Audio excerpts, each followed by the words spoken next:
Assalamualaikum warahmatullahi wabarakatuh. Perkenalkan, saya Haryono, dosen yang disertifikasi. Pada pembelajaran ini saya mengajar mata kuliah Sosiologi, Ekonomi, dan Pembangunan. Materi yang diajarkan dalam hal ini adalah materi tentang kemiskinan, di mana dengan menggunakan metode problem solving dengan diskusi. Hal yang diharapkan dengan pembelajaran ini adalah bahwa mahasiswa mampu memahami dan menjelaskan tentang kemiskinan dari sudut pandang sosiologi dengan beberapa aspek dan teori yang terdapat di dalam pembelajaran atau keilmuan sosiologi. Terima kasih. Bila topik walhidayah. Assalamualaikum warahmatullahi wabarakatuh. Assalamualaikum warahmatullahi wabarakatuh. Waalaikumsalam warahmatullahi wabarakatuh. Ya, selamat bertemu lagi dengan saya. Hari ini kita masuk pada pembahasan tentang kemiskinan. Ya, di mana ini salah satu bagian dari mata kuliah Sosiologi, Ekonomi, dan Pembangunan. Ya, isu kemiskinan ini adalah isu yang memang banyak sekali dan pasti setiap negara memikirkan tentang isu kemiskinan ini. Kenapa? Karena pasti setiap negara atau pemerintah dimanapun bahwa suatu masyarakatnya itu tidak ada yang jatuh miskin atau pada taraf di bawah garis kemiskinan, maka berbondong-bondong gitu ya. Biasanya suatu negara atau pemerintahan ingin memberantas kemiskinan. Namun gitu, apakah seperti apa sebuah pemerintahan atau sebuah negara begitu konsennya akan membahas tentang kemiskinan? Tentu kita akan membahasnya dari perspektif yang berbeda, karena kita adalah pendidikan sosiologi, bidang ilmunya adalah sosiologi, tentu dari sudut pandang sosiologi. Tapi sebelum masuk ke materi yang selanjutnya, mari kita lihat ada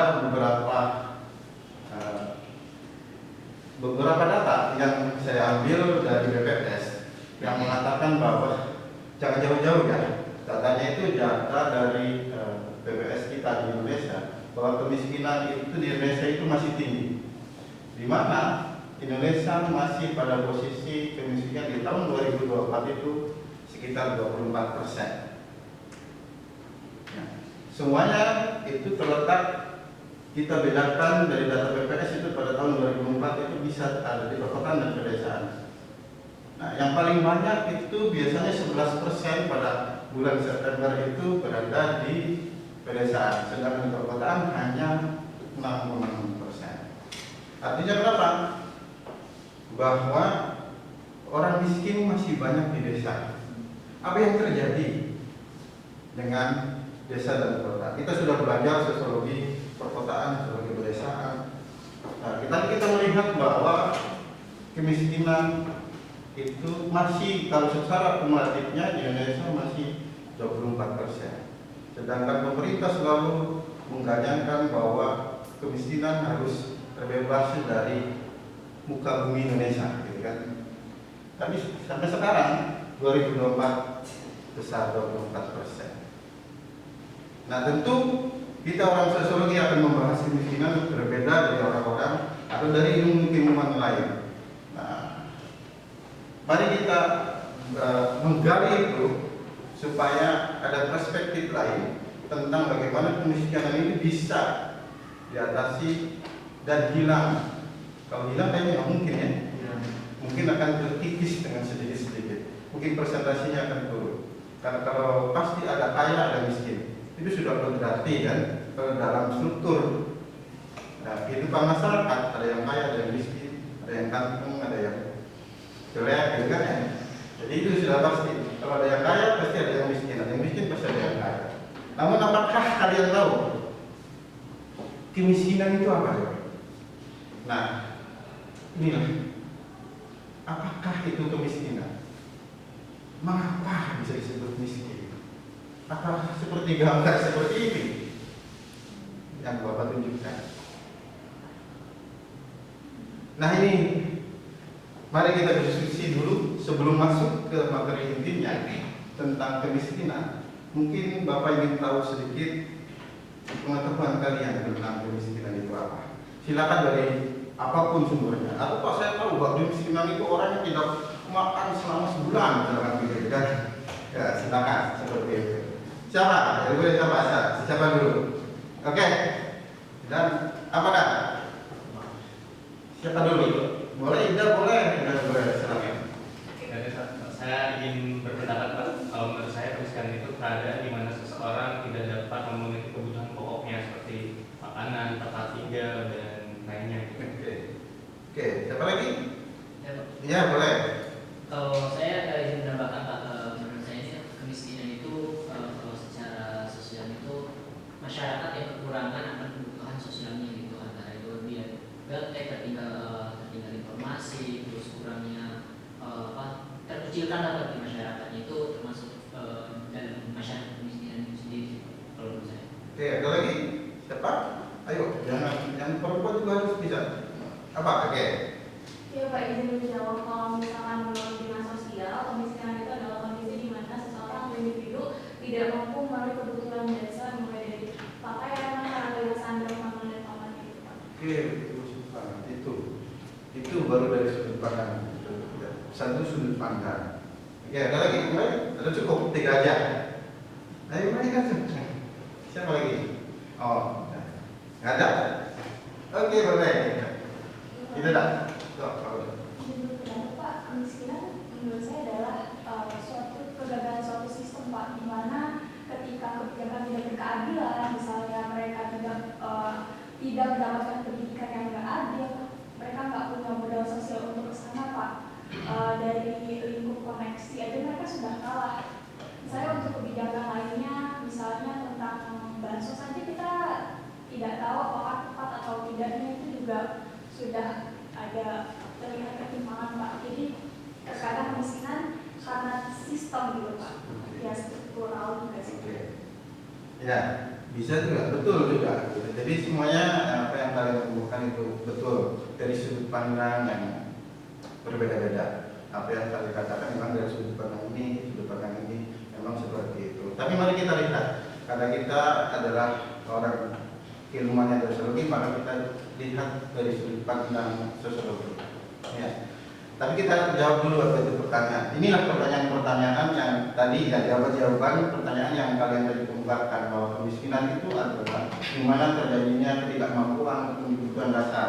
Betul. Itu BPS ya mengatakan seperti itu. Terus mengukur kemiskinannya adalah dengan pemenuhan kebutuhan dasar atau basic need approach. Jadi ada pendekatan kebutuhan yang dasar, di mana itu kemudian dipandang sebagai sebuah ketidakmampuan dari sisi ekonomi.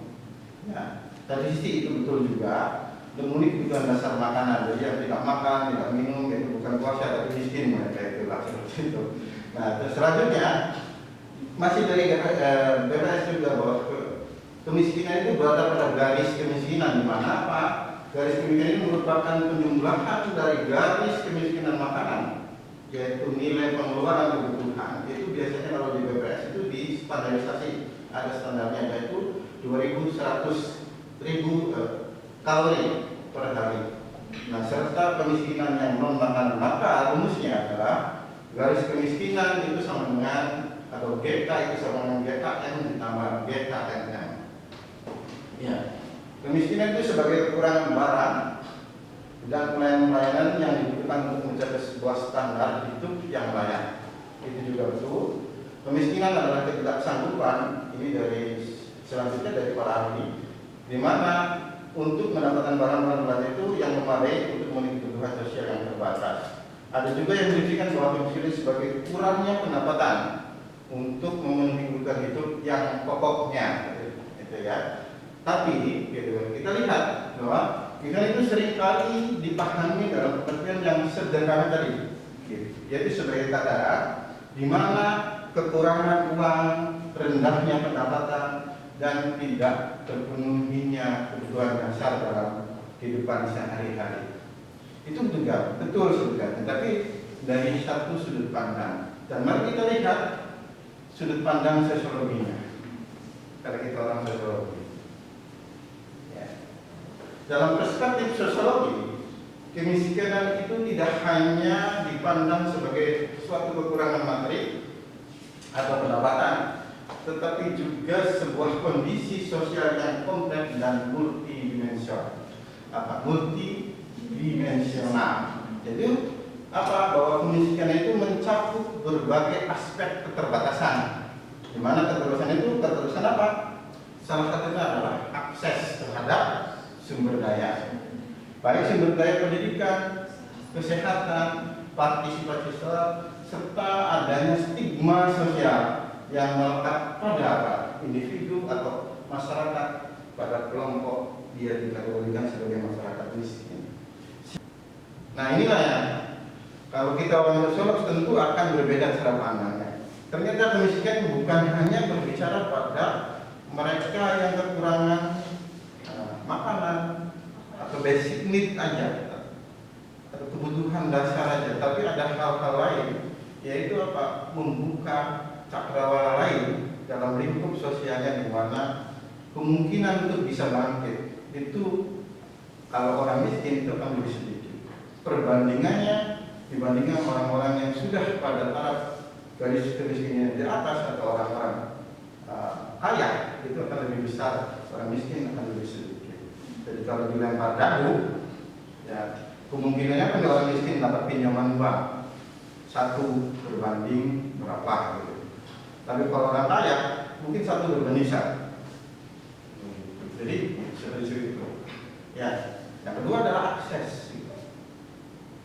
Bagaimana orang miskin bisa memperoleh kehidupan harap yang lebih baik, merubah hidupnya, sementara akses untuk bisa mendapatkan misalkan kita bicara tentang pendidikan, yang dapat informasi tentang beasiswa itu biasanya orang yang punya jaringan, relasi gitu, dan punya kemampuan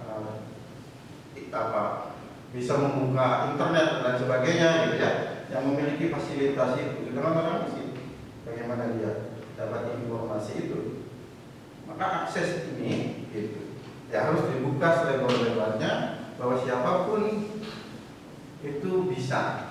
Orang miskin bagaimana bisa mendapat informasi bahwa di luar negeri itu ada beasiswa?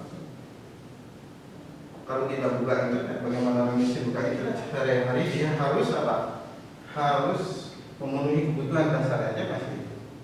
Nah, sehingga terus pada akhirnya untuk bisa mengenyam pendidikan yang lebih tinggi, tentu mereka akan kesulitan. Nah, akses inilah yang harus dibuka.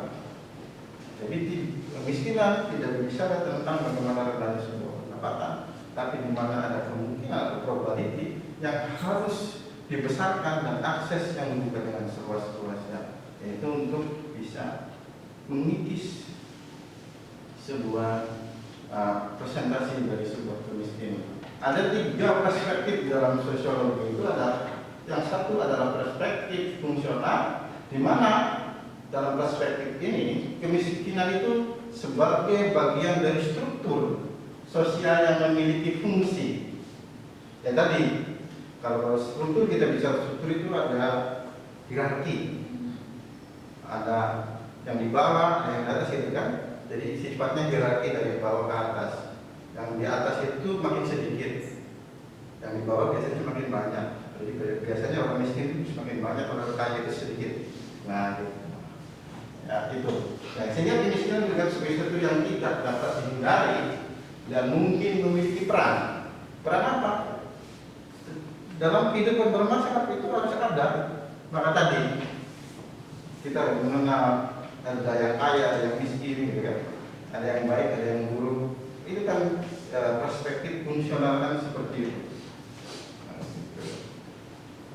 Jadi itu ada dalam kehidupan masyarakat, dan itu sebagai sebuah keniscayaan yang tidak hilang dalam masyarakat. Mungkin akan hilang. Ya, karena konsep dari struktural fungsional adalah integrasi kan. Jadi yang ada itu hanya disfungsi, maka disfungsi ini akan balik lagi dan fungsional lagi menjadi sebuah sistem kehidupan bermasyarakat. Kita masuk ke perspektif yang kedua dalam ilmu antropologi, yaitu perspektif konteks. di mana sudut pandang kelompok ini memandang bahwa adanya konflik kepentingan di mana kelompok kaya dan kelompok miskin. Inilah yang diajarkan oleh Pak contohnya konflik ya Pak Marx mengajarkan ada berduitkan proletar, di mana ini akan berkonflik. Gitu.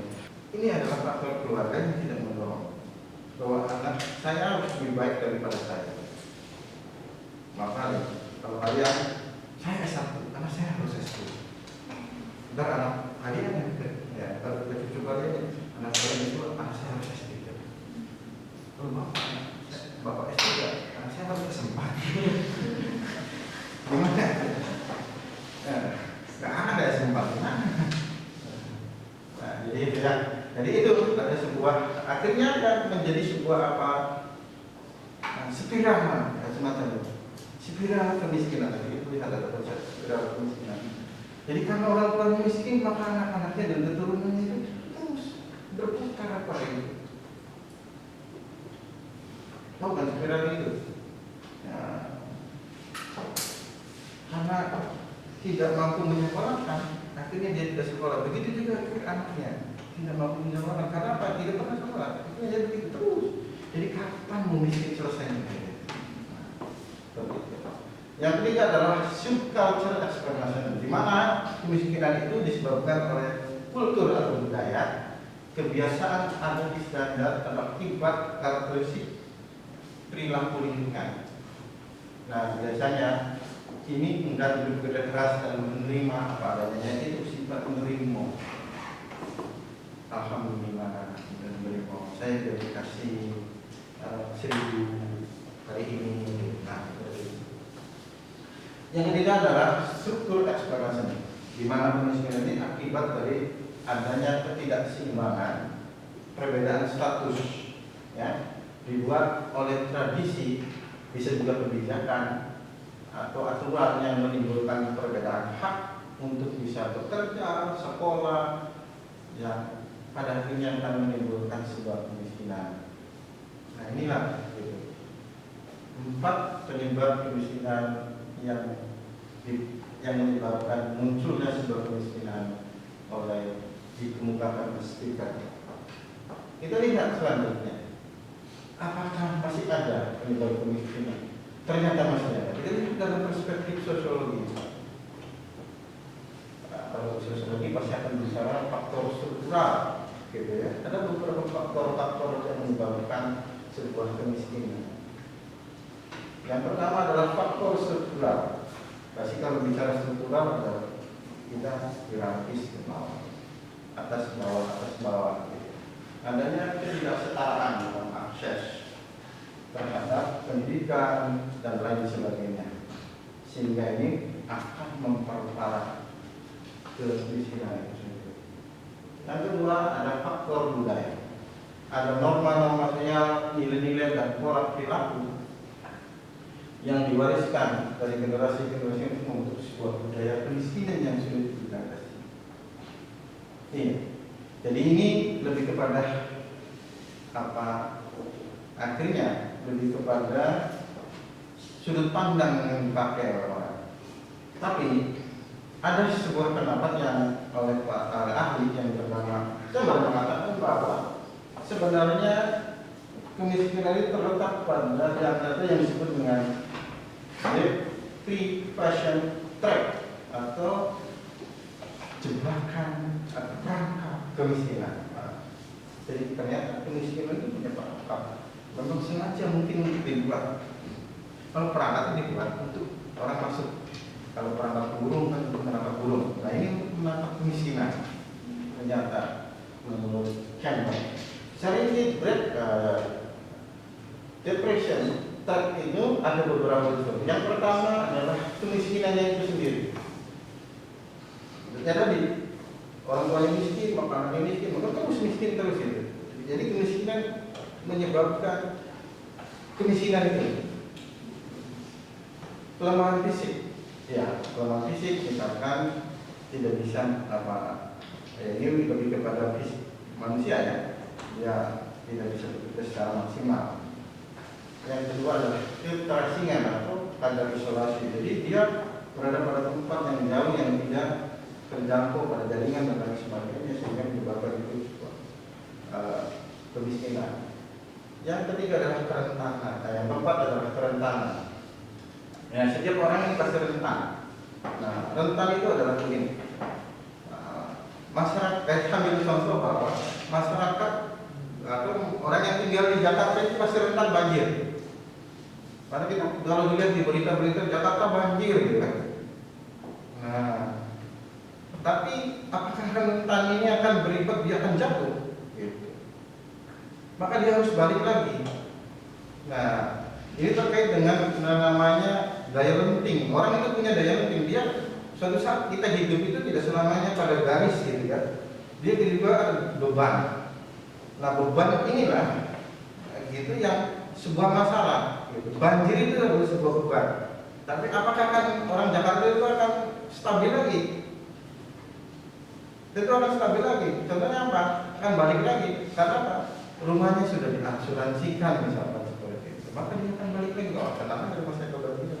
Kan sudah tinggal pusat dibangun lagi. Kita punya rumah lagi. Jadi begitu. Tapi setiap manusia pasti rentan. Setiap masyarakat pasti akan memiliki sebuah kerentanan. Nah, bagaimana ciri penduduk yang miskin? Ya, hidup di Indonesia cirinya adalah tidak memiliki faktor produksi. Apa? Tanah ini yang diajarkan lemak tidak seperti ini, gitu kan? Ya, kalau Jewish itu memiliki tanah yang cukup modal dan keterampilan. Gitu. Nah, yang selanjutnya adalah mereka yang dahulunya tidak mempunyai kemungkinan untuk memperoleh aset produksi dan kekuatan sendiri. Jadi apa? Berarti memperoleh pendapatan itu ini tidak ditujukan untuk apa? Untuk kehidupan sehari-hari. Seperti misalkan jangan sedikit, tandanya membuat mereka berpaling, kayaknya ada hati. Kenapa? Misalkan untuk pinjam ke bank dia harus punya jaminan. Apa yang dia harus gabungkan? Jaminan di bank. Kalau perintah darat perlu itu. Tinggal nyodorin kopi, air, jadi kasih pinjaman. Nah, dengan selesai. Nah, itulah. Maka jerat-jerat inilah yang akhirnya membuat mereka tidak bisa bangkit pada level yang lebih tinggi, yang tidak pada di atas garis kemiskinan.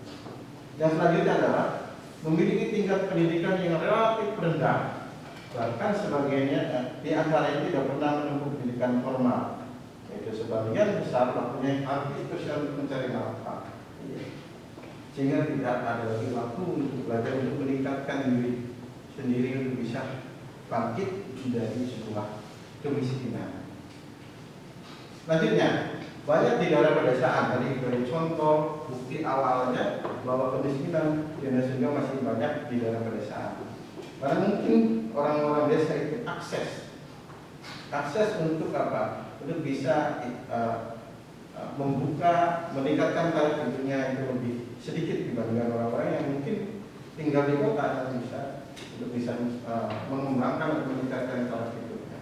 Nah, selanjutnya adalah mari kita lanjutkan diskusi tentang menurut Anda kemiskinan itu adalah pilihan yang harus kita perjuangkan atau diri yang harus diterima. Tapi kita lihat dulu videonya. Ya, kita lihat video. Kita tonton videonya untuk melihat kemiskinan itu seperti apa. Jauh dari mimpi. Kalau kamu pernah merasa kayak gitu, kamu nggak sendirian. Dan mungkin kamu sedang berada di tengah apa yang disebut sebagai lingkaran kemiskinan. Hari ini, jutaan orang di dunia hidup dalam kondisi yang sangat terbatas. Tapi yang sering disalahpahami, kemiskinan itu dianggap cuma soal uang. Padahal kemiskinan adalah situasi kompleks yang mempengaruhi cara seseorang berpikir, bertindak, dan bahkan bermimpi. Ini bukan hanya tentang isi dompet, tapi juga tentang cara pandang. Ya, setelah kalian melihat tayangan tadi, mari kita berdiskusi tentang tayangan tadi yang terkait dengan kemiskinan. Menurut Anda, kemiskinan ini adalah sebuah pilihan yang harus diperjuangkan atau sebuah takdir yang harus kita terima? Kata-katanya takdir, karena kita tidak berdaya dengan takdir. Silakan, dari mulai siapa dulu? Siapa? Oke,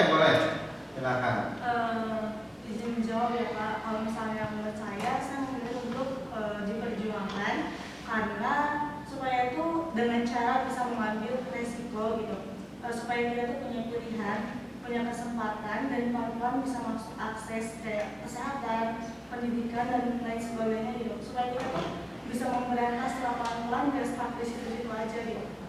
Oke, terima kasih. Ada lagi yang lain? Ya, mulai.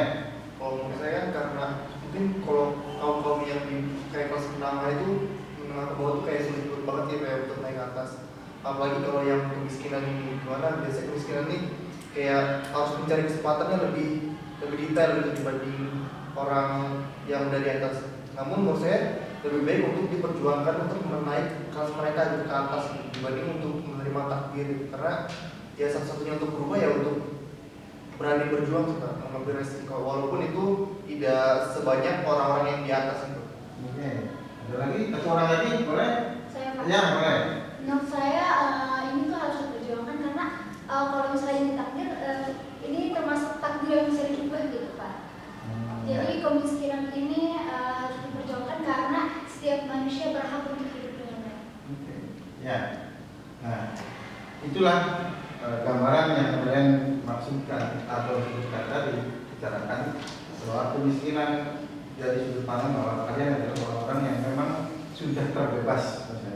Ya, saya menganggap bahwa kalian ini adalah orang-orang yang sudah bebas dalam keterikatan. Keterikatan apa? Keterikatan tradisi, keterikatan norma nilai, bukan norma nilai yang buruk ya, tapi norma yang mengekang manusia kita individu. Bahwa individu ini memandang kita sebagai individu adalah sebuah manusia yang memiliki kemuliaan. Maka kalau dalam agama bahwa itu tidak ada manusia yang lebih tinggi dan lebih rendah. Tapi bukan maksudnya dia secara status itu akan berada pada situ. Tapi manusia yang tinggi derajatnya itu kan adalah manusia yang bukan pada nilai yang sudah ditentukan menjadi berarti gitu. Bahwa manusia kalian lahir adalah sebagai sebuah manusia yang bisa berkembang apapun, bisa bebas untuk bisa memilih apapun tergantung pada pilihan dan selera kalian. Nah, saya yakin kalau kalian sudah bebas itu maka akan memilih bahwa kemiskinan itu adalah sebuah takdir atau sebuah pilihan yang harus kita perjuangkan. Nah, artinya kalau kita bisa membedah itu, membangun kekuatan yang dari dalamnya ini, saya berharap sehingga ini bisa menjadi sebuah kekuatan yang mereka bisa muncul menjadi sebuah karya dan itu bisa menghasilkan sebuah pendapatan sehingga mereka bisa terlepas dari sebuah kemiskinan. Yang ketiga adalah perubahan budaya. Banyak budaya-budaya kita yang memang mengekang kita. Kita itu selalu patuh pada sebuah budaya yang seperti misalkan bahwa perempuan tidak usah sekolah tinggi. Bahwa perempuan hanya nantinya tinggi-tinggi juga akan bekerja di dapur misalnya seperti itu. Nah inilah yang membuat kita terkekang dari kondisi yang stagnan segitu aja sehingga kita tidak bisa terbebas dari sebuah lingkup atau realitas yang terjadi. Selanjutnya adalah peningkatan kesadaran sosial. Nah, kesadaran sosial ini adalah mengedukasi bagaimana sebuah masyarakat itu tentang masalah kemiskinan, mendorong agar banyak orang yang empati dan partisipasi dalam upaya penanggulangan kemiskinan. Nah, dengan memahami perspektif ini, ada solusi yang bisa dirancang secara komprehensif sehingga realitas sosial tentang kemiskinan ini bisa teratasi. Nah, itu. Selanjutnya kita selesai. Maka inilah referensi yang bisa kita ambil. Ini saya ambil dari beberapa referensi. Salah satunya adalah dari Didin S. Damanuri, di dalam juga ada karya saya dan ini adalah jurnal saya. Terima kasih untuk hari ini. Kita lanjutkan pertemuan berikutnya di tema dan topik yang berbeda lagi. Ada pertanyaan? Tidak. Terima kasih. Wabillahi taufiq wal hidayah. Assalamualaikum warahmatullahi wabarakatuh. Waalaikumsalam.